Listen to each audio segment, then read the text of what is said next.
Fred and Sheila McCoy, Hatfield McCoy Museum, fredmccoy.com. Sheila's behind the camera. Hi guys, hope you're having a great morning. Follow up to the video we just done. You'll probably see this one the next day or 2 days later, whenever. We're still on the topic of the Hatfield McCoy Museum at Sarah Ann with Jack Hatfield, and Leo was videotaping with a gentleman he had as a ride along, and from Huntington, West Virginia, and we like very much, real inquisitive and questioned a lot of things and that needed to be questioned. One of the things we discussed the shotgun in one video. We discussed the 36th Virginia Infantry, the Wildcats, the original legitimate Logan Wildcats. We did a video on that. And in that same video, as Jack is evading to change the topic, he says, the gentleman asked him about the 36th or about the Wildcats. He said, yeah, he was a Logan Wildcat, and he was a captain, but you know, a lot of people, there's been a lot of controversy over that, but he was a captain because he named his son Cap after him. That's what they called Cap, was Little Captain, and that's how Cap got his name. And it came from somewhere, Jack said. Well, you know, everything has to come from somewhere, I guess, but it'd be nice rather than just saying it came from somewhere. I'm getting a stare. But instead of just saying that it came from somewhere, though, it'd be nice if we could do the research and let's find out where it came from instead of just making an assumption. This is history. This is Hatfield and McCoy history. This is not a game of search and seek or seek and find or whatever it is. This is a history. This really happened. Cap's name was really Cap. Devil Ance's name was really Devil Ance. These were real characters. Right. And now let's see. You know, Jack says that he's going to do a retake or something to a reprint of T.C. Crawford's book and so forth. And I'm probably getting off on another topic here, so let me go back. We'll come back to T.C. Crawford's book in a minute. Okay. But you know, he's familiar with T.C. Crawford. Let's put it like that. And with being familiar with T.C. Crawford, that's good because he should understand how T.C. Crawford felt about Devil Ance Hatfield and Cap Hatfield.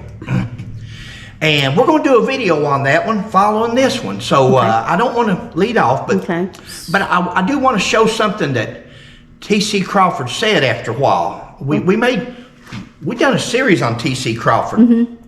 And we done a video on Captain Sheppard Hatfield. Okay. Who is Captain Sheppard Hatfield? Captain, Cap for short. Now let's talk about the big Cap first. Let's talk about Little Cap's father. See, we're going to tell you who the Little Cap really was. Okay. Wasn't Big Cap.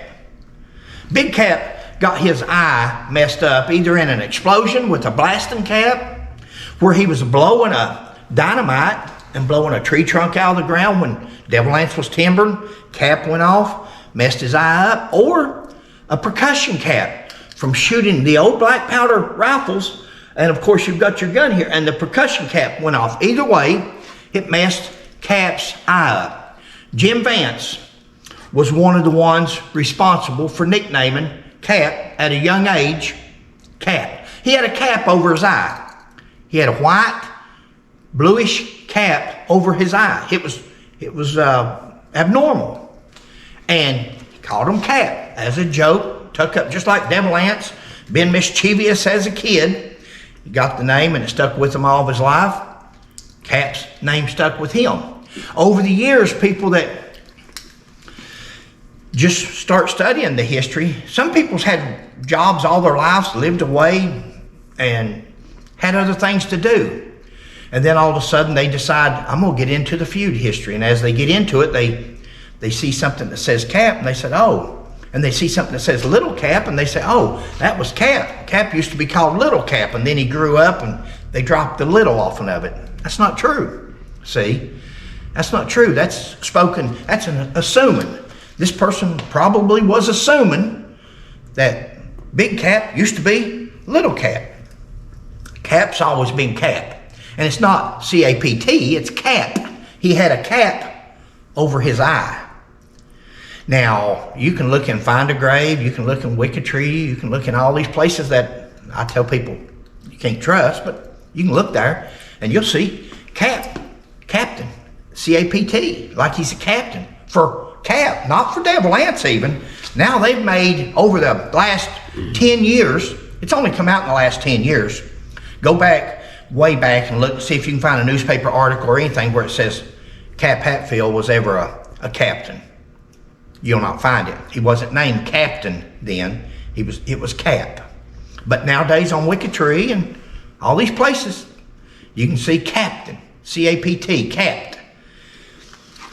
That's spoken in the history. And on there, it's written in the history or typed in the history.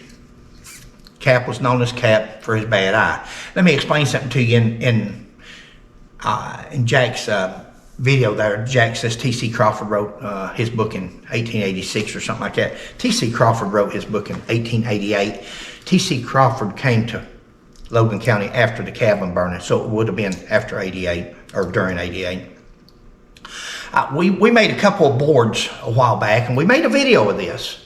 We're going to show you the boards of some of the things that T.C. Crawford said about Devil Ants, Cap Hatfield, the Hatfield, West Virginia Hatfield family. Go ahead, Sheila. Here's just some of the items. You can just hold it there and they can stop their camera on it. And you can read. That's just some quotes from T.C. Crawford out of his book. And over here on this side is one more board. We like these boards so when people come in, we can show people the history and we can prove our point. Or the person can prove us wrong. It's a good way to prove us wrong. Now, let's make after you get that one there, let's go to this one right over here, guys. This is T.C. Crawford. This is not Fred McCoy. Cap Hatfield is a bad young man without a single redeeming point. His right eye is a watery blue.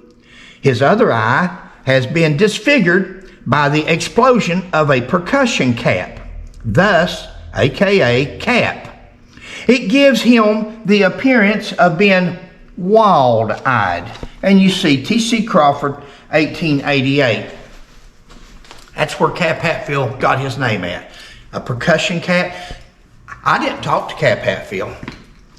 T.C. Crawford did.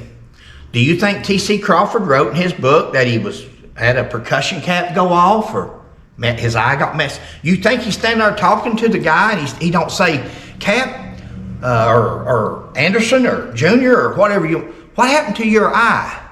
You think that a reporter from New York, an inquisitive reporter, a world-renowned reporter, didn't ask if Cap didn't tell him already? I'm sure he's asked, how'd you get your nickname? And what the hell happened to your eye? I'm sure that he's asked that as an inquisitive person. That would be two questions to ask somebody that's legendary for killing people and feuding, fighting. Cap was a mean man. Cap wanted that reputation. Just like Devil Ants. Devil Ants wanted that reputation. He wanted to be feared. But we're not on that topic. We're on the nickname Cap because Jack said that Cap got his name from his daddy, where he was a captain, he called his son Little Cap. Here's Little Cap Hatfield, guys. Here's a little captain. This is Little Captain right here. In that famous picture, right there is Sheppard Hatfield and Coleman A. Hatfield. Coleman A is holding the gun. Now, Coleman A is the father to Coleman C. Hatfield. Coleman C is the author of this book right here. That's Coleman C's son. Cap Hatfield was Coleman C's grandfather. Cap Hatfield was his grandfather because Coleman A was Cap's son. Now Coleman A had a brother, Captain Sheppard Hatfield. Shep died at 7 years old. We've covered a story on this. Go back in the videos. The best videos you can see are the first videos we done before I became unpassionate because I spilled more of the beans. we done a video on Shep. Shep starved to death. He died of malnutrition, according to Coleman C. Hatfield, which was Cap's grandson, which was the son of Coleman A. And Coleman A. told Coleman C. in his book on page 285, something like that, said that his brother had starved to death or malnutrition. They didn't have no food to eat. Now, they didn't have no food to eat because Cap, after Jim Vance was killed, Cap took off out west. He run. Devil Anse got mad at Cap, Johnson and all of them. Jim Vance is dead. Devil Anse is there by himself. He's got his hired help. He's got French Ellis and he's got this one and that one that he's hired for the timber yard and different things. And but he's on the lookout. He's scared because there's still these warrants out for him, and he's still in Island Creek. Now he's hiding in caves and hills, but they're still looking for him. And Cap's out west.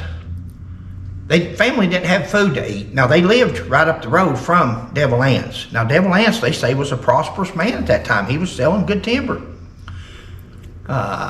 Question has been always is, why didn't his grandpa take food to the family and feed? You know, everybody brags on Devil Anse. Oh, he was a humanitarian. He was this and that. Was he?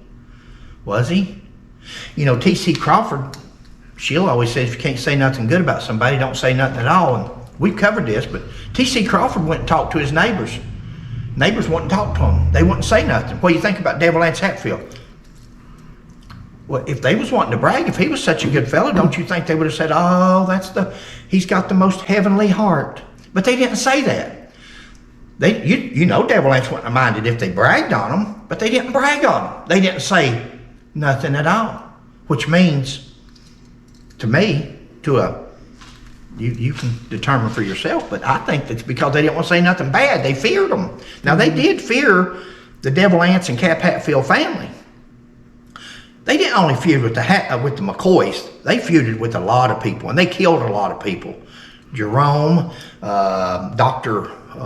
Thornhill, the Rutherfords. There's many murders there that you can talk about.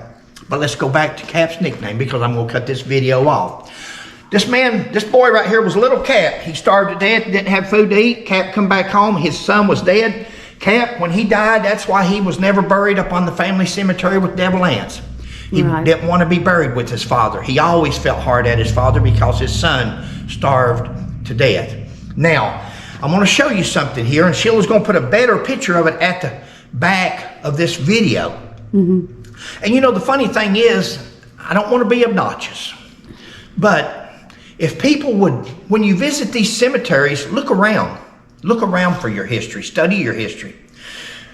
Because right here, if this is Devil Anse's monument right here, looking out over the three crosses and the highway, if you look right here to where Sheila's standing about a 45-degree angle in front of Devil Anse's monument, is a little white tombstone with a sheep on top of it.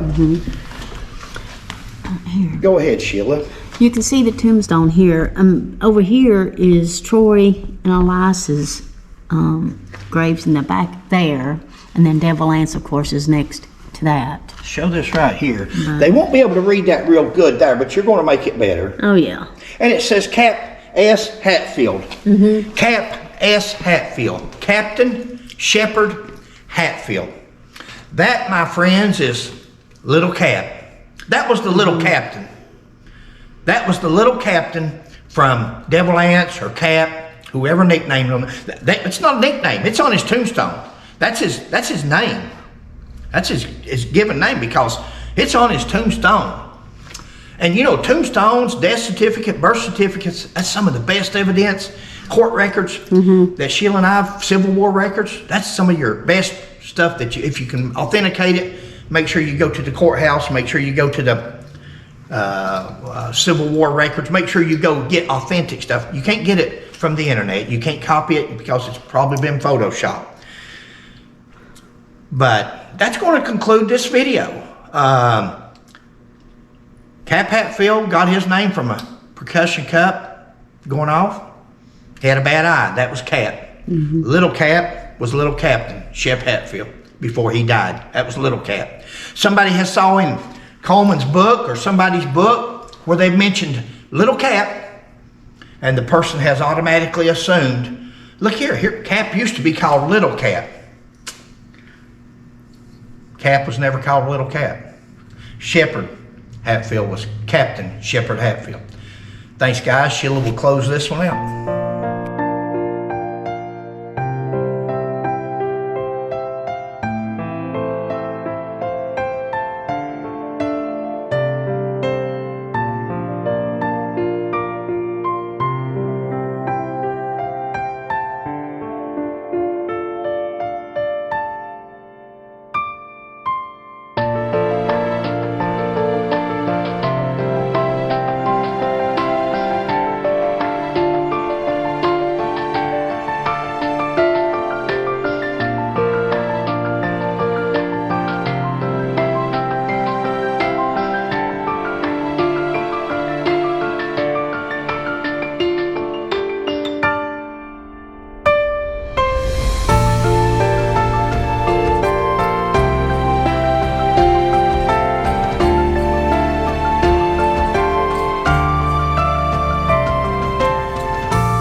Hi guys, hope you're having a great morning. Please like, subscribe, and share, and we'll catch you on the next one. Bye.